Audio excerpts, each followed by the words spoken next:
ایک قاتل جو اپنے شکار کو مارنے کی تاریخ اور وقت پہلے ہی بتا دیتا ہے، لیکن کیا کوئی بچ سکتا ہے جب قاتل نے موت کا وقت طے کر دیا ہو؟ آج کی کہانی ہے کیلنڈر کلر کی، جہاں ہر لمحہ ایک نیا راز اور ہر موڑ ایک نیا دھماکہ خیز انکشاف ہے۔ کہانی کا آغاز کلیرا سے ہوتا ہے، جو ایک ویران کمرے میں بے ہوش پڑی ہوتی ہے۔ جب اسے ہوش آیا تو وہ اپنے اور اپنے شوہر مارٹن کی تصویر دیکھتی ہے، جس پر خون سے لکھا ہوتا ہے 6 دسمبر، تاریخ تمہاری آخری رات۔ کلیرا کا دل دھک دھک کر رہا ہے۔ اس نے سنا تھا کہ کیلنڈر کلر اپنے شکار کو پہلے ہی خبردار کرتا ہے اور پھر انہیں بے دردی سے مار دیتا ہے۔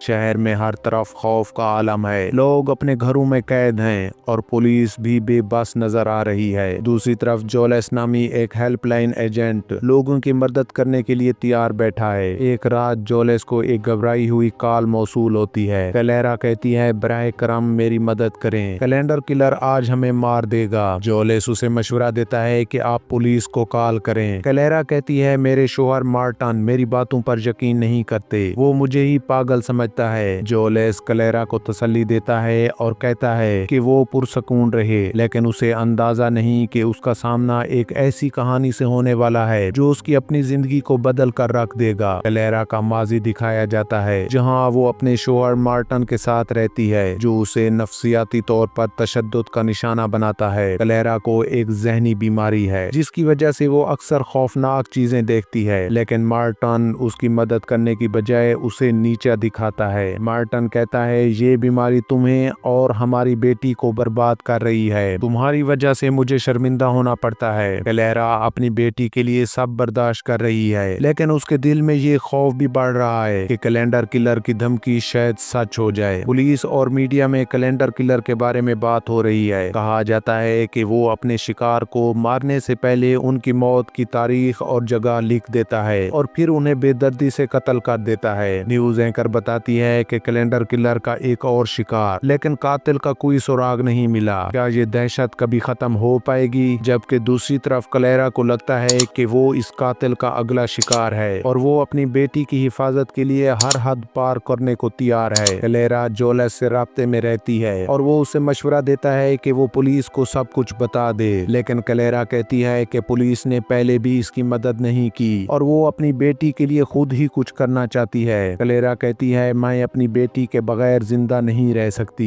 جولیس اسے کہتا ہے، تمہیں اپنی حفاظت کے ساتھ ساتھ اپنی بیٹی کے بارے میں بھی سوچنا ہوگا۔ دوسری طرف مارٹن کلیرا کے خوف کو نظر انداز کرتا ہے اور اسے مزید پریشان کرنے کے لیے ایک خفیہ کلب میں لے جاتا ہے، جہاں کلیرا کو شدید ذہنی اور جسمانی اذیت کا سامنا کرنا پڑتا ہے۔ کلیرا ایک رات اپنے گھر میں اکیلی ہوتی ہے اور دیکھتی ہے کہ کھڑکی پر خون سے لکھا ہوا ایک اور پیغام ہے، آج رات وقت ختم ہو رہا ہے۔ کلیرا کے دل کی دھڑکن تیز ہو جاتی ہے۔ وہ جولیس کو فون کرتی ہے، لیکن جولیس کی آواز میں بھی ایک عجیب سا بدلاؤ آ چکا ہے۔ جولیس کہتا ہے، کلیرا تمہیں اپنے شوہر سے سچائی کا سامنا کرنا ہوگا، شاید یہ تمہارے لیے آخری موقع ہو۔ کلیرا کو ان کی باتوں سے یہ اندازہ ہو جاتا ہے کہ جولیس ہی کیلنڈر کلر ہے۔ جولیس اپنی بیوی کے ماضی کے ظلم کا بدلہ لینے کے لیے ایسے شوہروں کو مار رہا ہے جو اپنی بیویوں پر ظلم کرتے ہیں، اور جولیس کا نظریہ یہ تھا کہ میں صرف انصاف ہی کر رہا ہوں، تمہارا شوہر بھی ان ظالموں میں سے ایک ہے۔ جولیس کلیرا کو مجبور کرتا ہے کہ وہ اپنے شوہر مارٹن کو مار دے، ورنہ وہ کلیرا کو قتل کر دے گا۔ فلم کے اختتام میں کلیرا کے ہاتھوں میں ایک چاقو دکھایا جاتا ہے، لیکن وہ اپنے شوہر کو نہیں مارنا چاہتی۔ این اسی وقت جولیس کا والد وہاں پہنچتا ہے اور جولیس کو گولی مار کر ختم کر دیتا ہے۔ پھر کیلنڈر کلر کی دہشت کا خاتمہ ہو جاتا ہے، لیکن اس کے پیچھے چھپی کہانی سب کو حیران کر دیتی ہے۔ کیلنڈر کلر کا اختتام ہو گیا، لیکن یہ کہانی ہمیں یہ سوچنے پر مجبور کرتی ہے کہ ظلم کی جڑیں کتنی گہری ہو سکتی ہیں اور کس طرح ایک ذہنی بیماری یا بدلہ انسانی زندگی کو تباہ کر سکتا ہے۔ ایسی مزید سنسنی خیز کہانیوں کے لیے ہمارے چینل کو سبسکرائب کریں اور ساتھ میں کمنٹس میں ضرور بتائیں، کیا جولیس جو کام کر رہا تھا وہ ٹھیک ہے یا نہیں۔